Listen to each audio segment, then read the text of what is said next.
오늘은 주신 말씀 시편 8편 5절 말씀을 갖고 나를 불타게 하는 일도의 비밀이라는 제목으로 하나님의 말씀을 전하도록 하겠습니다. 물은 100도에 이를 때 끓기 시작합니다.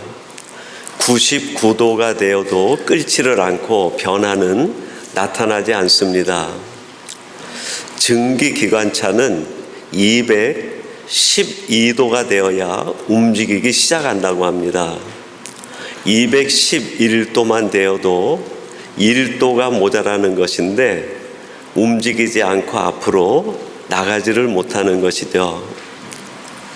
작은 차이, 1도, 1%의 부족이 끓지 못하게 하고 움직이지 못하고 나아가지 못하게 하는 이유가 된다 하는 거죠. 사실 우리 인생, 우리의 삶을 바라보아도 우리가 힘든 것은 그 1도의 차이가 우리를 힘들게 합니다. 그 1%의 결핍이 우리를 힘들게 하고 낙심하게 만들죠. 나는 끌어오르고 싶은데, 나는 앞으로 나가고 싶은데 아무리 노력해도 채워지지 않는 그 1도의 부족, 1%의 부족함이 우리를 얼마나 힘들게 하는지 몰라요. 근데 우리 인생에서도 더 큰 문제, 더 큰 안타까움은 그 부족한 1도, 그 1%를 우리 힘으로는 채울 수가 없다는 거예요. 그 부족한 부분, 1도와 1%의 차이, 그걸 내가 알고 분명히 무엇인지 이해하는데도 그걸 내가 채울 수 없다는 게 우리 인생에 있어서 안타까운 것이고 문제인 것이죠. 그럼 왜 도대체 내 인생에 부족한 그 1도, 1%를 내가 아무리 노력해도 채울 수 없는 것일까? 하나님이 우리를 만드실 때 그렇게 만드셨기 때문이에요. 여러분, 오늘 본문 말씀을 다시 한번 주목해 보세요. 얼마나 인생의 비밀이 담겨 있는 말씀인지 모릅니다. 오늘 본문 5절에 보니까 이렇게 말씀합니다. 그를 하나님보다 조금 못하게 하시고, 하나님이 우리를 지으실 때 하나님의 형상과 모양에 따라 가장 아름다운 사람으로 지었는데, 하나님이 우리를 지으실 때 하나님보다 조금 못하게 지으셨다는 거예요. 도대체 왜 하나님이 우리를 하나님의 형상과 모양에 따라 지으시는데, 이왕 지으시려면 하나님과 똑같이 지으시지 하나님보다 조금 못하게 지으셨을까요? 만약에 우리가 하나님과 똑같이 지음받은 사람이라고 하면 우리들에게 무엇이 필요 없을까요? 믿음이 필요 없어요. 우리에게 신앙이 필요 없어요. 하나님이 필요 없어요. 내가 이미 하나님과 똑같은데, 내가 가진 능력으로 나를 구원하고도 넘치는 능력이 내게 있는데, 내 인생을 완벽하게 만들 수 있는 것이 내게 있는데, 하나님이 내게 더 이상 무슨 의미가 있겠어요? 여러분, 실제로 17세기의 유럽에서 디즘이라는 것이 나옵니다. 그 칸트가 이성이라는 것을 만들어내고 합리주의를 만들어내면서 이 세상 전체는 하나님이 만드신 것을 인정한다 하면서 하나님이 어떻게 만들었냐면 완벽한 시계를 만드는 시계공처럼 이 세계를 완벽한 시계로 만들었다는 거예요. 그래서 그 만드신 분이 없이도 이 세계라고 하는 시계는 자기 힘으로 얼마든지 완벽한 시계의 생을 살 수 있다는 거예요. 그래서 더 이상 이 세상엔 누가 필요 없다고요? 하나님 필요 없다. 하나님 없이 우리들은 완전히 살아갈 수 있다는 것이 합리주의의 신학론이에요. 그래서 17세기, 19세기, 20세기가 지나 오늘에 이르게 되었습니다. 전 세계의 전쟁이 가장 많은 때가 언제였는가? 17세기부터 20세기 초반까지입니다. 그 시기가 어느 시기인가요? 하나님 없이 내가 완전할 수 있다고 생각한 시기. 하나님 없이 내가 모든 걸 할 수 있다고 생각했던 사람들의 시대에 가장 많은 전쟁이 일어난 거예요. 사람이 최악의 인생을 살게 된 거죠.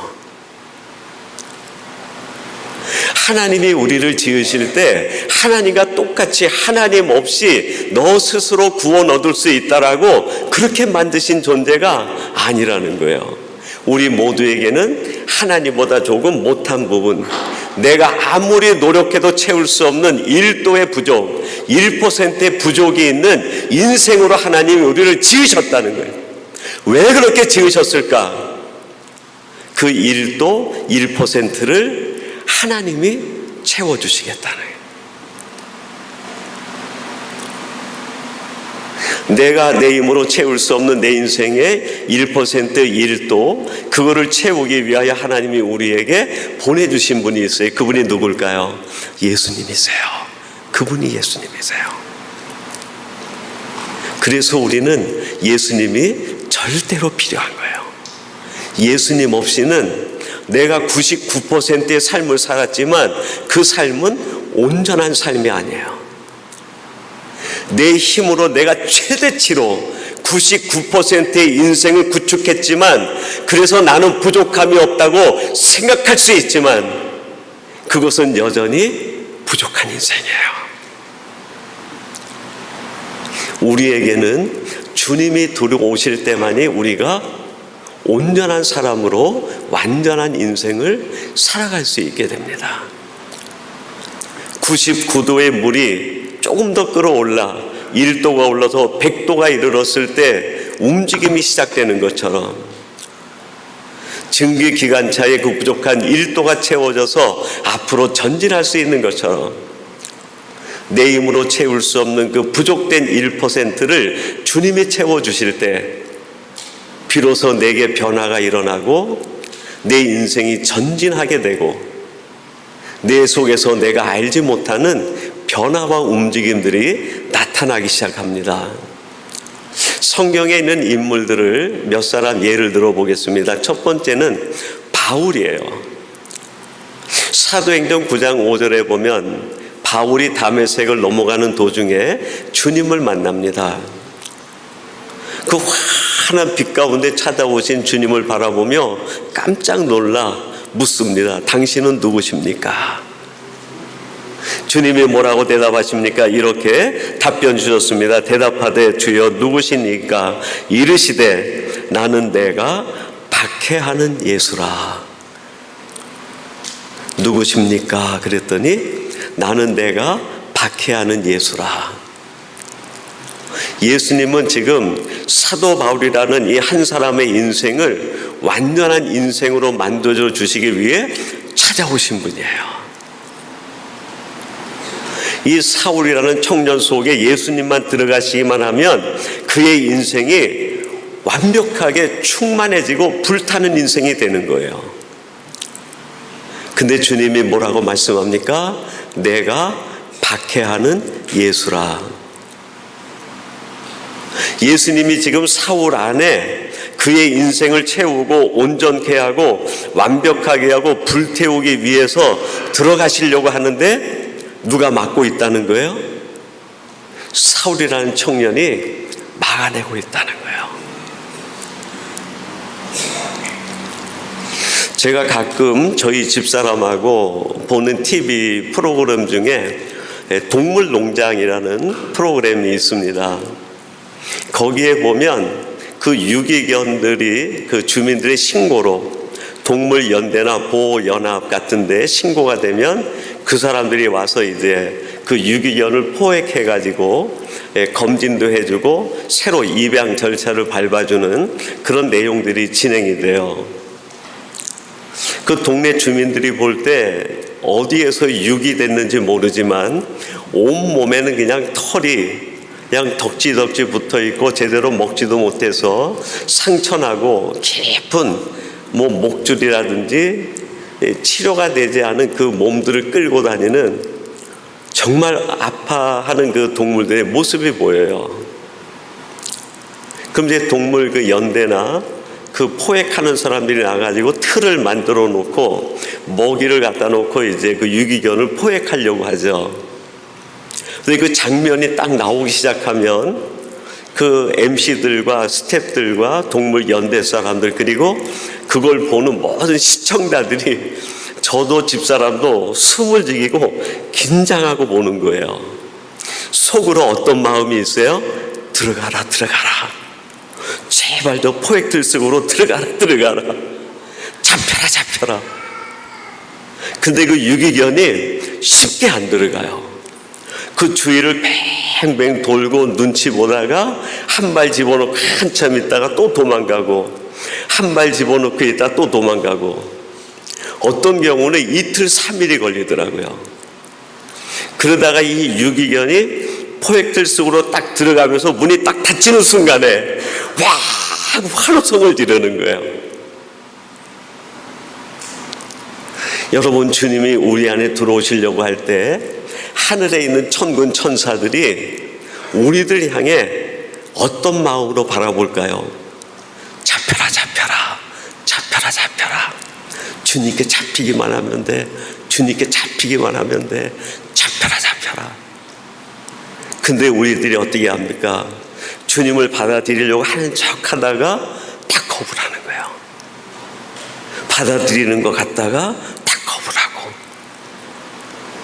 그때마다 그냥 하늘의 천군 천사들이 숨을 푹 내쉬는 거죠. 아이고, 잡히면 되는데. 그러다 그 주님이 우리 안에 쏙 들어오시는 순간 여러분, 저 하늘에는 환호성이 터지는 거예요. 됐다. 저 기성의 인생이 이제 됐다는 거예요. 주님이 들어가셨으니까 이제는 됐다는 거예요. 사도 바울이 이렇게 다메섹에서 그 주님을 맞아들인 뒤에 바울의 삶 변화가 일어나요. 빌립보서 4장 13절에 이렇게 고백을 합니다. 제가 한번 봉독해 드리겠습니다. 내게 능력 주시는 자 안에서 내가 모든 것을 할 수 있느니라. 예수님께서 바울의 안에 들어가서 내재하게 되자 바울의 고백이 달라진 거예요. 이제 내가 불타기 시작했다는 거예요. 전에는 내 힘으로 살려고 했는데 그게 아니라 이제부터는 내 안에 계신 그 주님의 능력이 나를 통해 역사하기 시작했다는 거예요. 예수님으로 말미암아 내가 불타기 시작했다는 거예요. 바울의 이 고백에는 그 이면에 바울의 슬픈 자기 마음에 탄식이 있다고 할 수 있어요.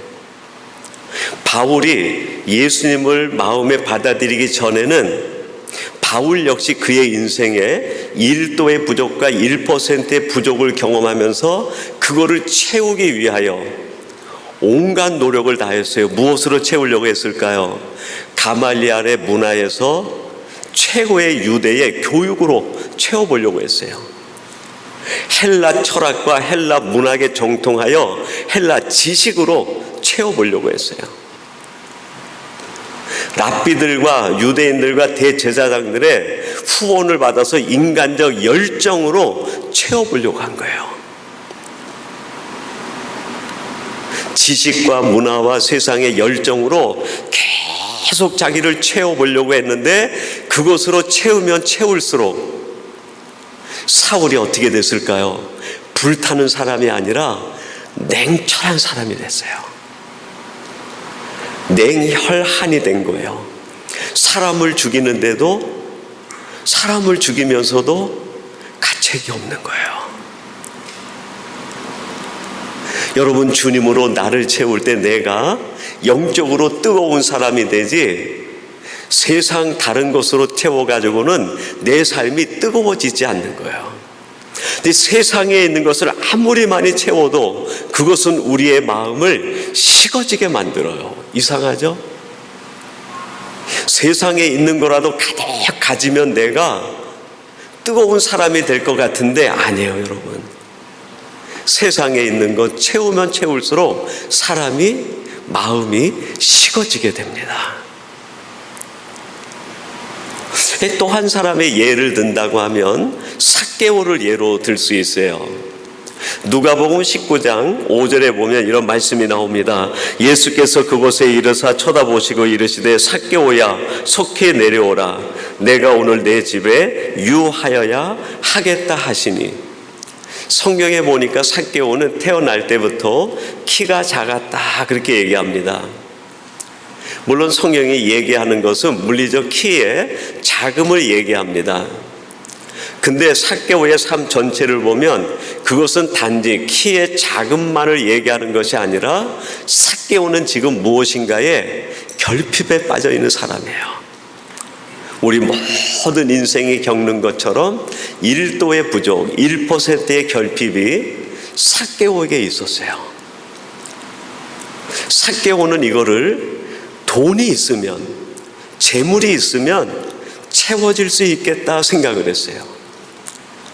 그래서 그는 어린 시절부터 아마 그쪽에다 방향을 놓고 공부를 했는지 모르겠어요. 그래서 젊은 나이에 세리가 되고 세리장까지 됩니다. 세무서장이 된 거예요. 그래서 그가 할 수 있는 대로 자기 인생의 1도의 부족과 1%의 결핍을 채우기 위해서 온갖 재물을 모으는 방법을 총동원해서 재물을 동원해서 채워본 거예요.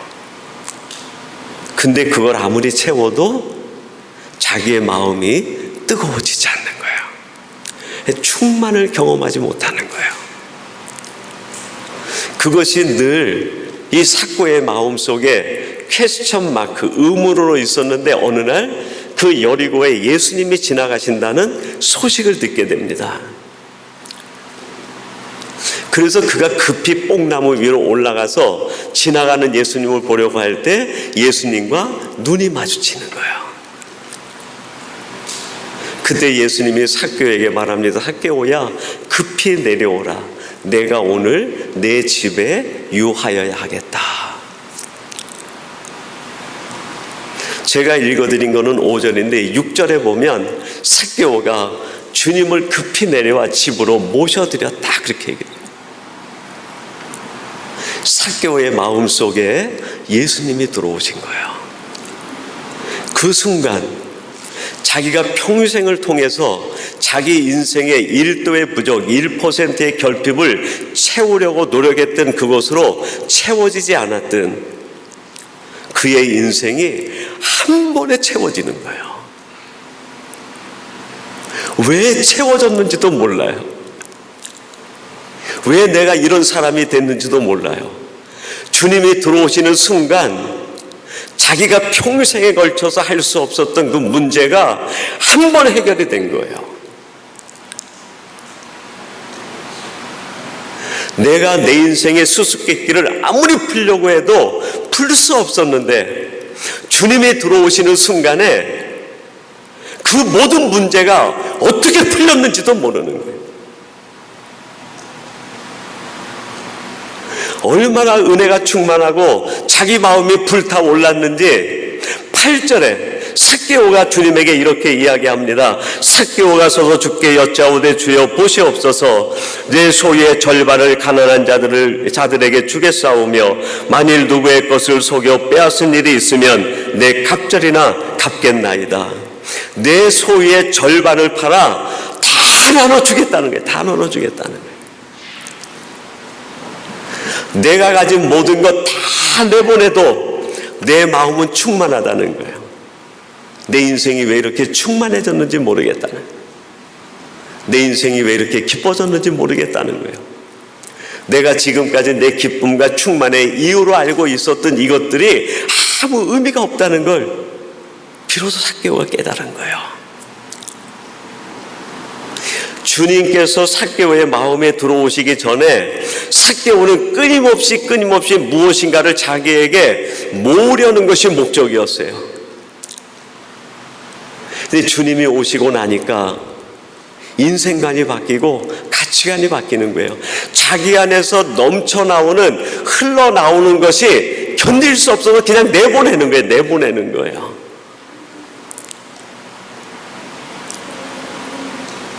정확한 판단 기준은 아니지만 한번 내 스스로 생각해 볼 수 있는 판단 기준이 하나 있어요. 내 안에 주님이 계시는지 안 계시는지.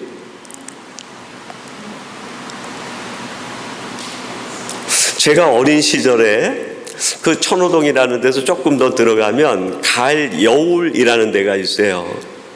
거기가 우리 88 올림픽을 할 때 그 위에 조정 경기장을 만들어서 운영했던 미사리 조정 경기장이 있습니다. 그 물 바로 하류가 가을여울이라고 하는 한강의 원류예요.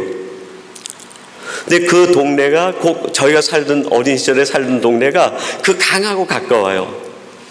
한 15분 정도 걸어가면 강이 나옵니다. 그러니까 여름 되면 친구들하고 학교 끝나면 거기 가서 매일 수영하는 거예요.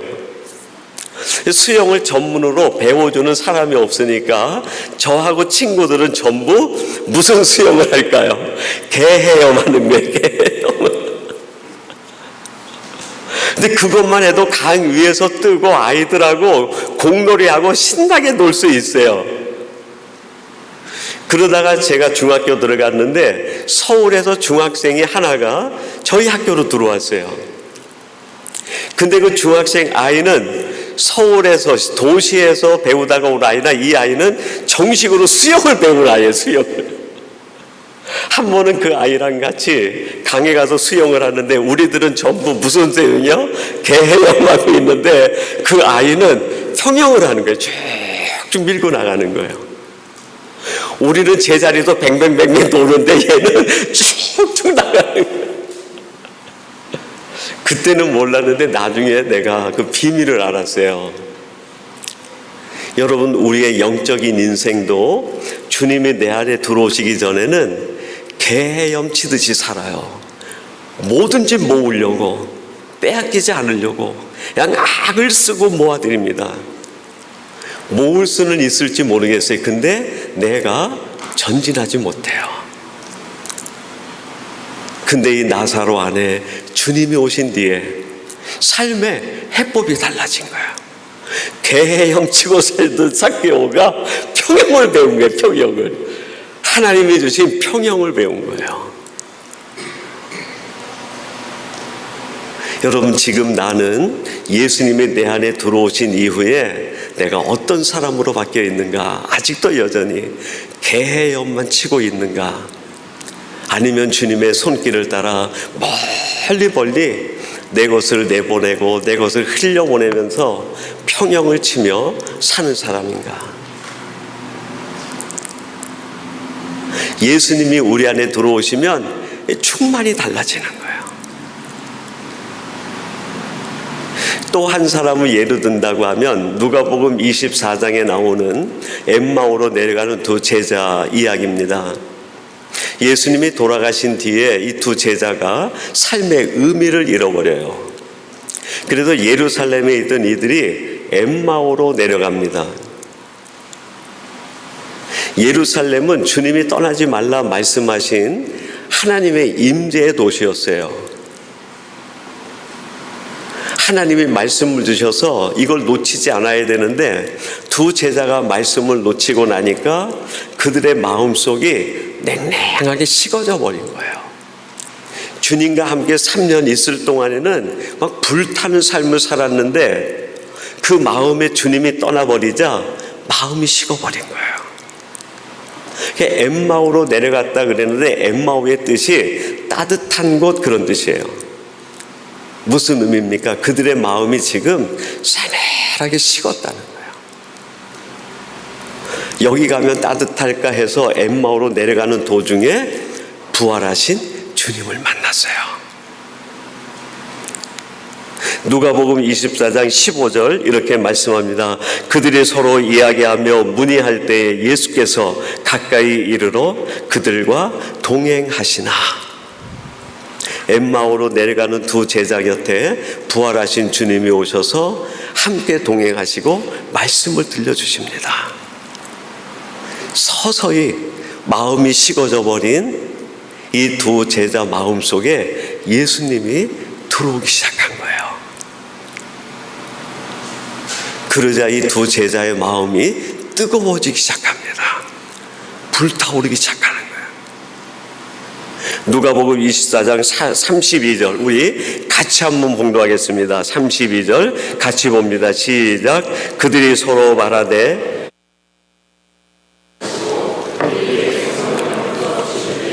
우리 속에서 마음이 뜨겁지 아니하더냐 하고, 그들이 엠마오로 내려가다가 주님이 오셔서 말씀을 풀어주시고 주님을 만난 뒤에 그들의 마음이 뜨거워지면서 다시 예루살렘으로 올라가며 얘기합니다.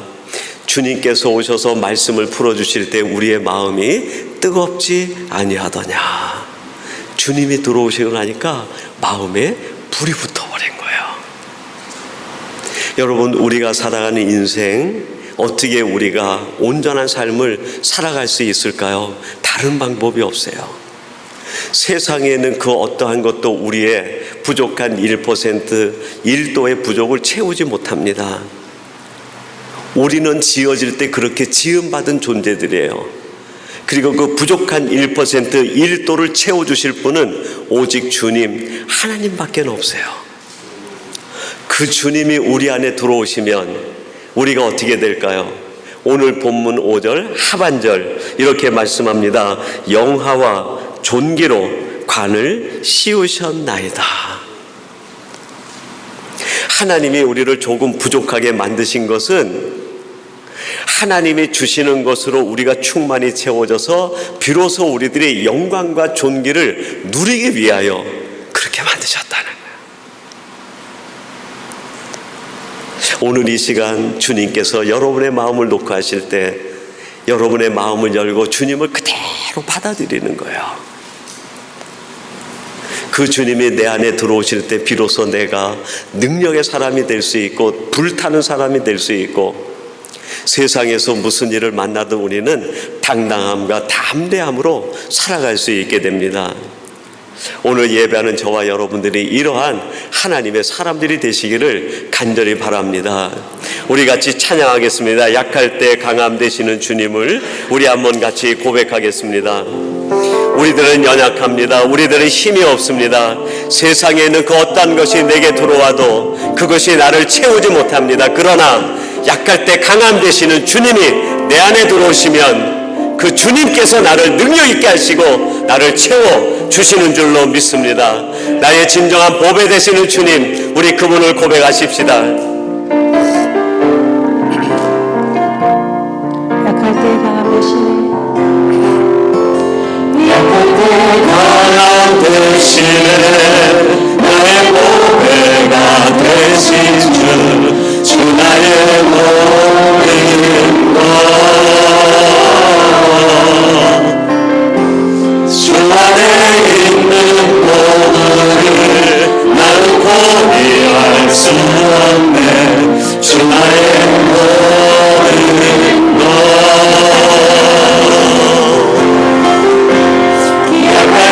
강함 되시네. 내 보배가 되신 주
지금은 우리 주 예수 그리스도의 은혜와 아버지 하나님의 사랑하심과 성령님의 교통하심과 역사하심이 오늘 주시는 말씀을 마음에 품고 이제 내 인생 가득 오직 하나님만 모시며 살아가며 하나님과 담대히 세상을 승리하기로 원하는 주의 백성들 위에와 저들의 가정과 저들의 믿음과 신앙 고백 위에 하나님의 허락하신 우리 중앙교회 위에 지금부터 영원까지 함께 하시기를 간절히 축원하옵나이다. 아멘.